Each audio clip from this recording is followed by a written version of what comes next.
Hi, this is Josh Bycer from GameWisdom.com. I hope you enjoyed this Game Industry Insight, a look behind the scenes at game development. And be sure to subscribe and you can pitch future video topics. Alright, I got a very interesting critical thought for today. Or actually, this may be an industry insight. I'm actually not sure which one this would fall under. But we're going to talk about the knowledge base when it comes to understanding video games and design, and what it means to be a consumer of the game industry. This is going to be loosely based on the post I put up yesterday, which there should be a link down below. Unless, of course, you are watching this embedded in one of the many places that's being cross-posted too. But this is based on a live chat I had with a fellow named Nelson about last week ago from the time of this recording. We talked about the growing transparency of game development and being able to see what's going on with making games. And of course, this is thanks to Kickstarter, early access, and so on. But the debate and where this gets very interesting is how much information do you really need to know in order to enjoy video games? And the video game industry, in terms of its consumer base, is very varied. We have people who play games like Candy Crush Saga, Farmville, Clash of Clans, and so on.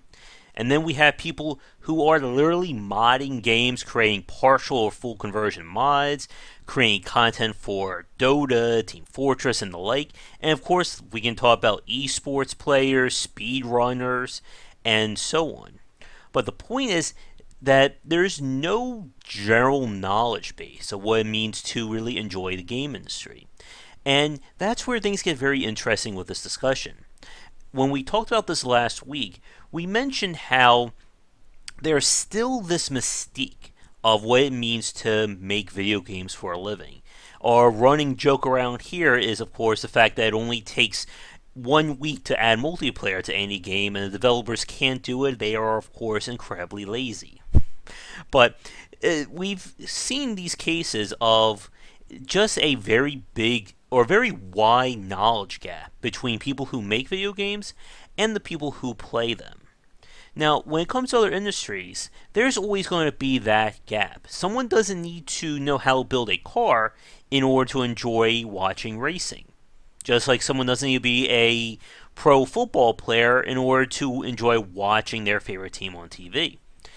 And when we talked about this a few weeks ago with the kind of the failure of video game journalism, we talked about the idea of the fact that most websites don't cover or don't really do anything relating to the business or development side. But for today, I want to talk a little bit more about one of the issues when it comes from the developer side. As I just said, there's a very big gap between playing video games and understanding what it means or what goes into making them. And here's a bit of a case in point.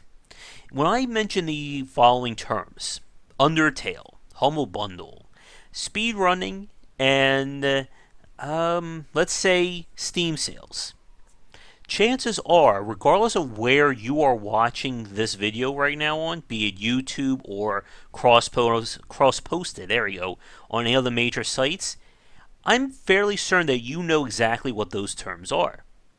But I've spoken to people who play video games, but they have no idea what those are. They've never used Steam before. They have no idea what Undertale is. They've never been on Humble Bundle.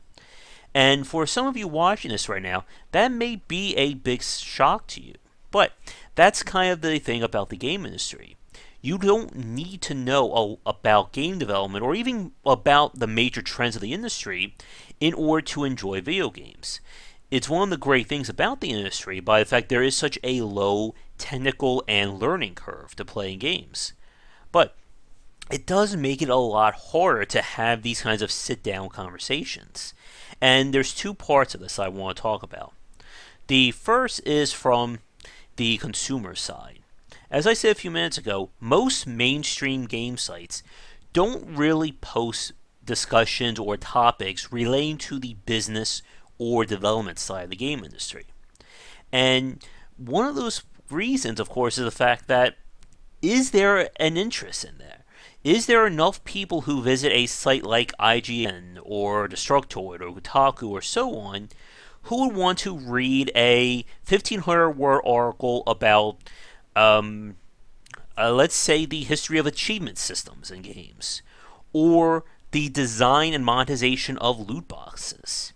Now, for those of you watching this right now, especially those of you on my YouTube channel or watching this on Game Wisdom, I'm sure you are very interested in that. But what about the mainstream market? And the other big question of this, do they really need to know this? As I said in my article, you can enjoy something like Diablo or any of the clicker or idle games without ever hearing or understanding the term progression model. But as I was saying, the big problem though is there enough of a market or big enough of a market to have general discussions on game design with the consumer base, not with fellow designers or people over here, of course. I'm talking about someone who has never heard of Steam before, who has no idea what Humble Bundle is. They've never heard of Gone Home or Dear Esther. They may not even know of Five Nights at Freddy's, which again, for those of you watching this on YouTube, may come as a surprise to you. But they are still consumers of the game industry. Now, the other part about this, and what I was talking about in the post, is the fact that it is very hard to find credible information on the game industry. Part of this is the fact that, again, the video game industry is very decentralized. We have major chapters or major groups like the EFA, I think they're called, the IGDA, Gamasutra, and so on. But in terms of actually having an industry-wide edict or rules for everyone to follow, there really isn't anything. And continuing with that point, as we've talked about many, many, many times before, there are no checklists or magic guides to making a video game. Again, if we had one, I would be rich and famous right now. But it also makes it very hard to learn design. Now, I didn't say learn programming or art. Those are hard skills. If you want to learn how to program in Flash, JavaScript, C++, Python, you name it, there are courses, there's books, there's videos over here on YouTube for you to enjoy. But if I ask you, is there a course that teaches proper platformer design for 2D games? Is there a course or is there a lesson guide about understanding how trying to think of some really esoteric examples. Let me see. Think about how 4X strategy games are developed. How civilization changes with each iteration. Are there any courses or reputable guides out there? I don't know. Now, of course, we have good examples of places and sites that do talk about game design. No Clip, Extra Credits, and I'm sure there are websites out there that are, or something like the GDC Vault. But again, that information is not getting to the general consumer. Again, when we talk about something like Extra Credits, I'm sure everyone watching this video knows who they are. But I'm fairly sure that if I brought them up during my presentation I gave at a local library a few weeks ago, I'm sure most people in there will have no idea who they are. And that's kind of the issue. There just isn't a lot of accessible information when it comes to design and working in the game industry. Going back to things from the developer's point of view, one of the big points about this is the fact that when we talk about like first generation game developers, your Richard Garriott's, Sid Meier's, Will Wright, and so on, there was no such thing as a game designer as a career. It was people, fiddling around with their computers and programming in their spare time to make these games. And because of that, again, there's no checklist or guide or even just like a basic step forward in terms of making video games. We've talked about this before, but when you ask a game designer about how to get into making games for a living, again, most of them will say something along the lines of just make video games. But if you don't even know where to begin or what's the basic foundation, how are you supposed to get started? And when we talk about one of the big improvements, of course, over the last few years has been the growing acceptance of video game related programs in colleges and high schools. Again, when I was growing up, there was nothing. And, well, that's actually a lie. The only place I really heard of that focused on game development was, of course, DigiPen. Now, today, every major college has a game design related program. But, again, when it comes to game development, there's always both sides of things. You have the programming and art or hard skills, and then you have the philosophy of design, more soft skills, something that's a lot more esoteric. And again, the question remains, how do you teach someone good game design? Of course, we can talk about major examples, Mario, Bloodborne, Just Cause 2. Again, I can just sit here and rattle off Game of the Year winners. But how do you actually talk about why Mario is a good game? Why is Dark Souls a good game? Hell, let's make it even more interesting. Why did these Sims take off?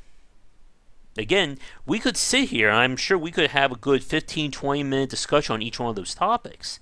But how do you break that down for someone who maybe just reads game magazines and goes on major sites and has an interest, but doesn't know where to get started with that?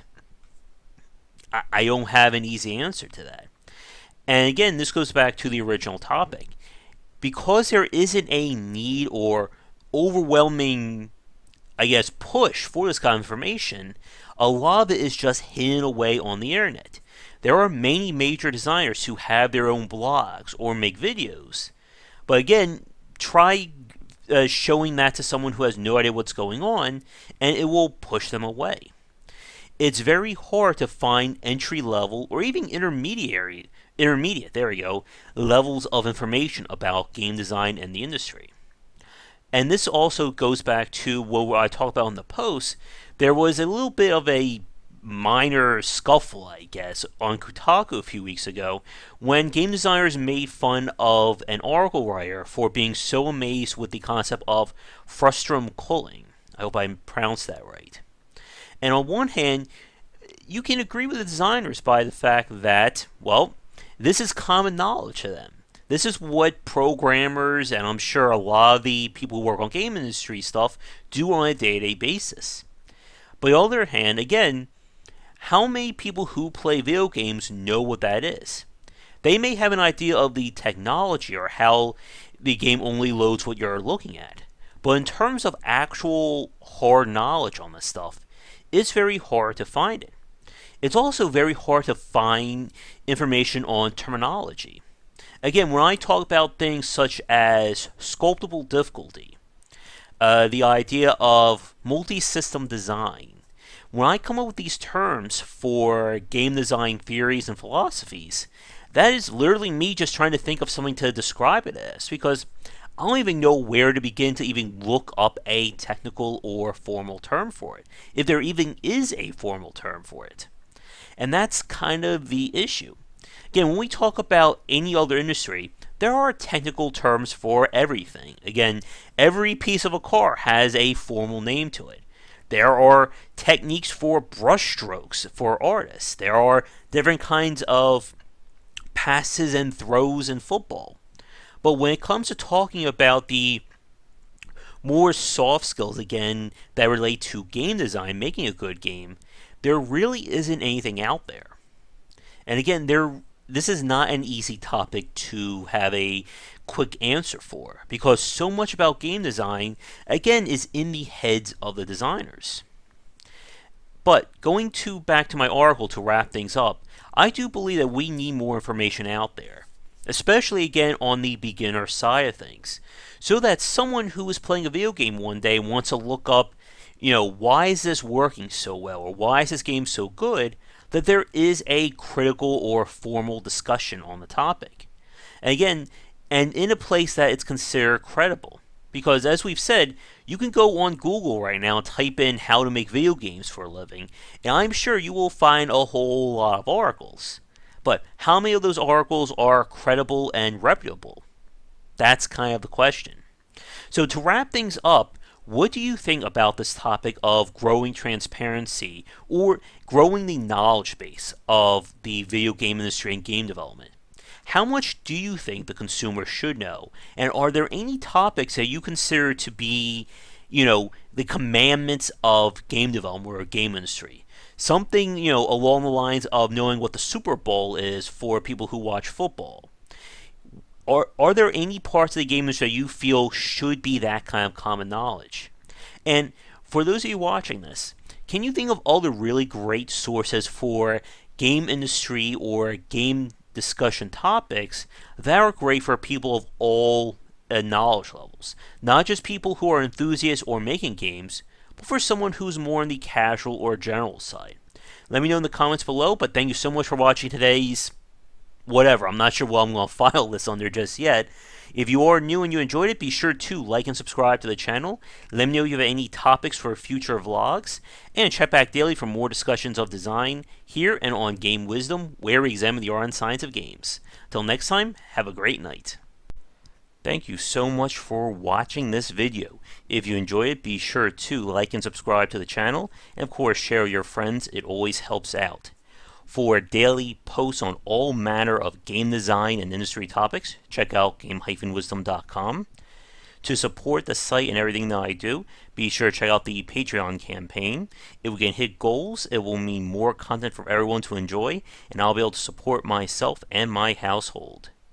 If you want to follow me, you can find me on Twitter at GWBycer for updates throughout the day and random thoughts from me.